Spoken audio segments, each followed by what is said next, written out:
Okay, let's dive right into this explainer. If you've ever looked at Tokyo and thought, whoa, where do I even start? With the blinding neon lights, those massive theme parks, and literally endless food options, well, this one's for you. We're going to take a vibrant 5-day travel vlog and transform it into a super structured visual guide. We've taken all those hours of firsthand experience from the Limitless Journey source material and distilled them down. So by the end of this, you'll have a perfect mental map of what to expect, how to pace yourself, and exactly what to look out for. To keep things simple, we've broken this incredible trip down into 5 core parts. First, the journey begins, then we'll hit Disney magic, explore Tokyo city culture, dive into the food and sweets, and wrap up with some absolutely crucial travel tips. All right, kicking things off with Section 1, the journey begins, arriving in Japan. So every great adventure starts with actually getting there, right? And for Tokyo, that usually means a bit of a trek right out of the gate. Our traveler landed at Narita Airport right around 5 p.m. But as anyone who's flown into Narita can tell you, you are definitely not in the city yet. It took a solid 3-hour transit just to get to Yokohama. But here's the really cool part.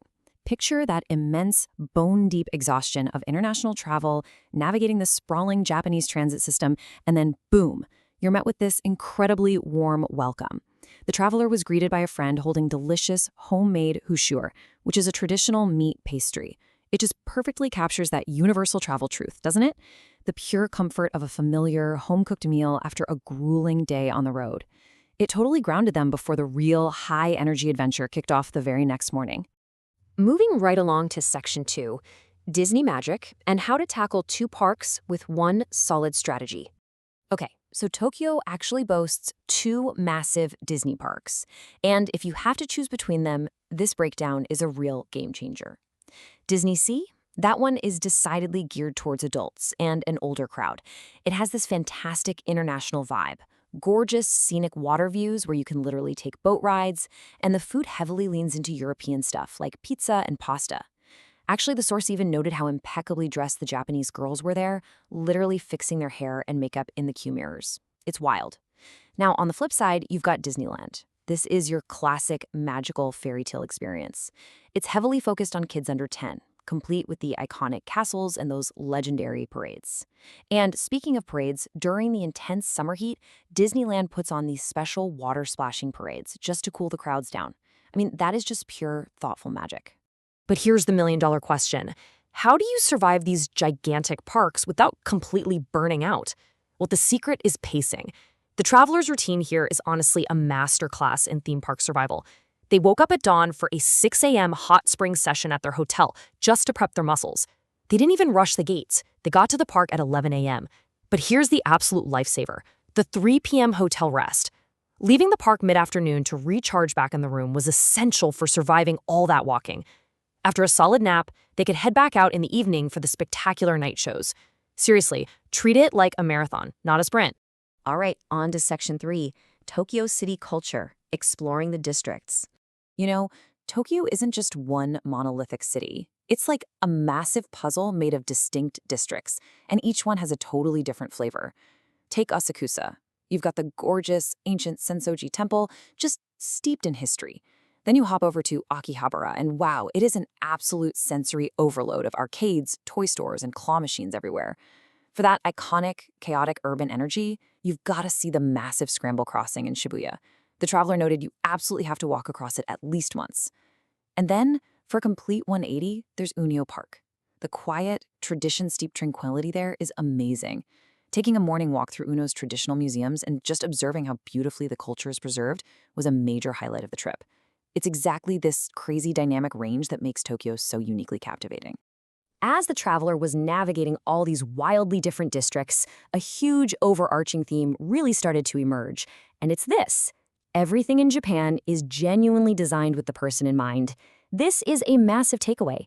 The traveler was just deeply moved by the incredibly thoughtful infrastructure literally everywhere they went. Whether it was the perfectly organized streets with basically zero traffic jams, the water spraying parades we talked about to fight the heat, or just how incredibly neatly everything is laid out. The sheer intentionality behind Japanese design leaves a really lasting impression. You literally feel cared for just walking down the street. And honestly, nothing proves this country's dedication to meticulous care quite like what we're going to call the McDonald's test. The traveler popped into a local McDonald's and was completely floored. It was remarkably spotless. I mean, they specifically pointed out the absolute lack of the usual wear and tear you'd expect. No burn marks on the trays, no grease stains anywhere, just impeccably maintained equipment and dining areas.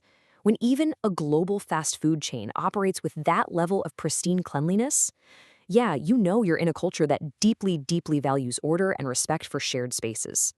Which brings us to Section 4, Food and Sweets, a truly creative art form. Okay, you absolutely cannot talk about Japanese culture without talking about the food. The culinary highlights from this trip are all over the map, from convenience stores to high-rise rooftops. First off, the traveler was blown away by 7-Eleven. It wasn't just aisles of junk food. They found perfectly portioned, healthy, pre-packaged broccoli, egg salads, and super fresh items. It's really all about maintaining a long, healthy life there.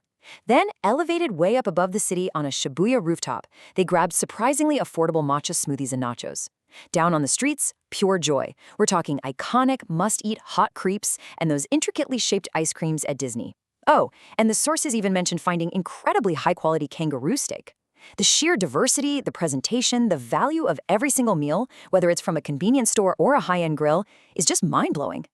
And while we are on the topic of dining, check out this brilliant little design feature you'll find in Japanese restaurants: under-seat storage. It's basically a simple basket placed right under your chair to safely and cleanly store your bags or jackets. That way they aren't cluttering up the floor or awkwardly taking up an extra seat. This one tiny detail perfectly captures that overarching theme we were talking about earlier, right? Maximizing small spaces while absolutely prioritizing customer convenience and comfort. It seems like a small thing, but it completely changes the dining experience. Finally, we arrive at Section 5, Important Tips and Non-Negotiable Advice. To wrap up this explainer, we've boiled the traveler's first-hand lessons down into 3 non-negotiable pro tips. Seriously, if you take nothing else away from this, remember these 3 things. Step 1. If you are doing Disney, book a hotel that offers a free 10 to 15-minute shuttle bus. The traveler noted these buses run back and forth until 10 p.m., which makes park hopping infinitely easier. Step 2. Use those early morning hotel hot springs. For just around 600 yen, soaking your incredibly sore muscles at 6 a.m. is the ultimate recovery hack after walking tens of thousands of steps. And Step 3. Photograph your coin locker location, especially at Shibuya Station. The traveler learned the hard way how unbelievably easy it is to lose your stuff in that absolute labyrinth of a transit hub. Just snap a quick photo of your locker number and the stuff around it. It is an absolute lifesaver. And that brings us to the end of our journey today. From the dizzying, toy-filled arcades to the serene, green paths of Ueno Park, Japan offers a limitless journey of discovery where every single detail is designed with intention. So I'll leave you with this question. Which part of Japan's meticulous culture, the magical theme parks, the ancient temples, or that wonderfully creative cuisine would you explore first? Think about how you'd structure your own 5-day journey. Thanks so much for joining me on this explainer, and keep exploring.